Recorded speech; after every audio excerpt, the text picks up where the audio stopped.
think this was like a Monday or something with the energy. You guys got to build it up. Because this is not just a performance. This is going to be a collaborative event this evening. This is the 4th annual Martha Johnson Memorial event. If you'd like to go ahead and plug in the fan, we'd love you. Thank you very much, sir. Let's give him a hand.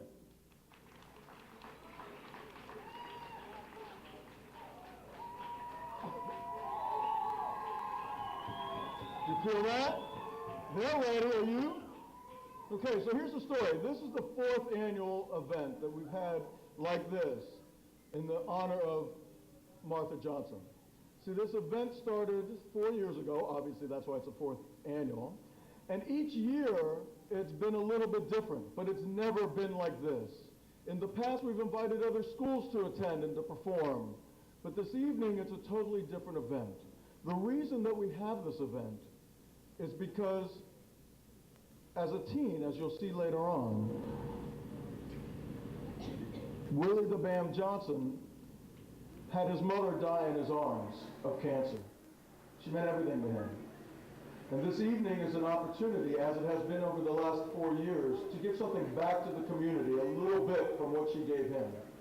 And so each year we have different organizations that are able to receive the benefit of an event like this in terms of your ticket goes back to the charities. And you'll notice that we have a program here this evening.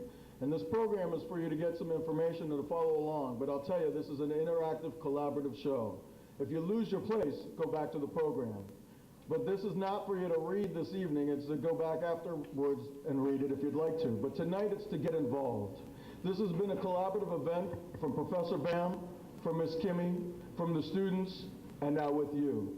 This is your opportunity to really get involved. We're not asking you to sit back and enjoy the show this evening. We're asking you to really understand what this is all about. Giving back to the community, allowing the students to be able to perform, but their performance, as in any performance like this, will depend on your energy. They're ready. You can hear them, right?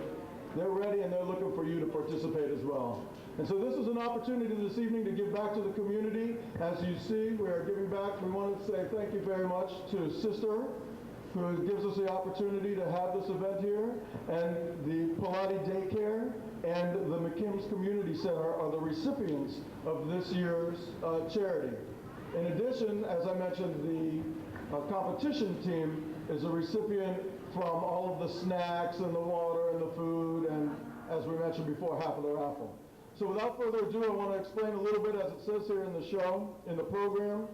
This year's Memorial Theater features a dramatic portrayal of Professor Bam's life on the inner city streets of the Baltimore slums, basically, the projects, in a neighborhood where drugs, alcohol, crime, and violence are a way of life, and how incarceration changed his life. It shows firsthand how studying martial arts helps today's youth counteract the violence that they face in society.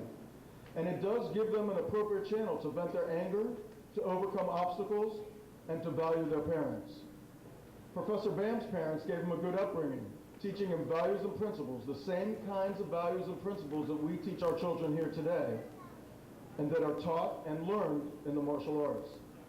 Yet, even with all that training, it's always possible to take a wrong turn. In his case, it landed him in jail. With the help of his students, Professor Bam revisits some of the more memorable events of his life, and he tells you from his own experiences that anything is possible. The message that we hope to get across this evening is don't ever count anybody out based on where they came from or what they do or what they look like. It's real easy to say that, but in day-to-day, do we really practice that? You'll see firsthand how a young man made it out of the ghetto, and it's a success story that will really touch your heart. Now this evening, we have a great honor. You see, there would be no Willie the Bam Johnson if there wasn't a Dennis Brown. You might have heard of Dennis Brown from Silver Spring or Mitchellville. You might have heard of him from the A&E special where they talked about his life and how he's influenced and how he's a member of the Martial Arts Hall of Fame. You might have seen him on, I believe it was TBS or TNT, where Wesley Snipes had a show, and he inducted Dennis Brown into the Martial Arts Hall of Fame. The relationship between Willie the Bam Johnson and Dennis Brown started many, many years ago, and it happened because Bam wanted to take some classes. but he lived in Baltimore. Dennis Brown was teaching in D.C. And for some reason, the young kid, Bam, decided that he would call up Master Brown and see if he could take classes, but he had no transportation and nowhere to stay. Yet Master Brown, out of the kindness of his heart, without ever knowing this young kid, said sure.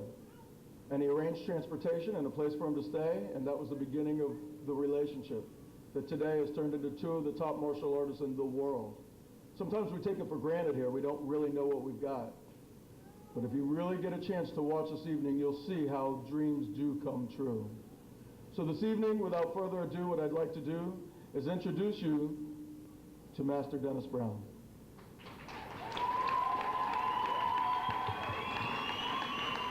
What do you think?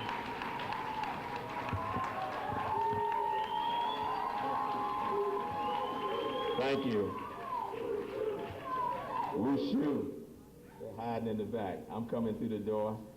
Guys, I thought it was 8 o'clock. You see me strolling, I got my arm up. I'm thinking, boy, I'm real early.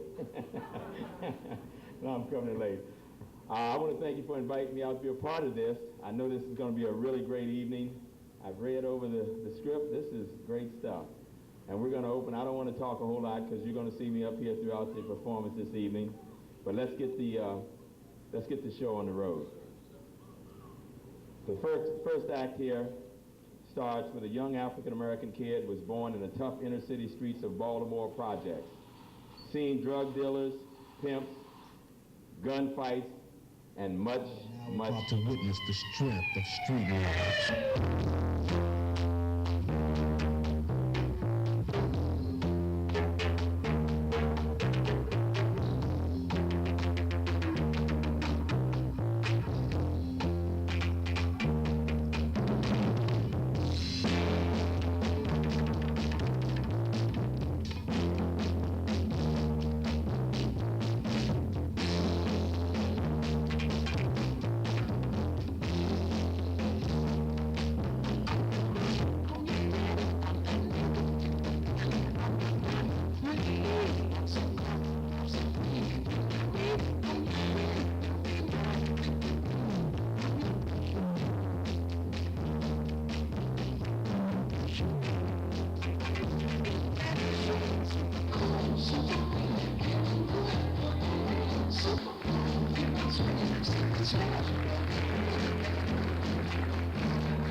Then one day at the age of 6, the young man saw his first Bruce Lee movie called The Chinese Connection, and it changed his life.